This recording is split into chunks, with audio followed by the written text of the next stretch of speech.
Hello everyone, and welcome to Vlinkoz channel. In today's video I will show you how to enable stereo mix on your Windows machine.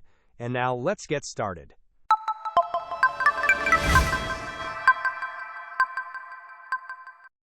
To begin, find the sound or speaker icon located in the bottom right corner of your Windows screen. Perform a right-click on this icon, and then select Sound Settings from the menu.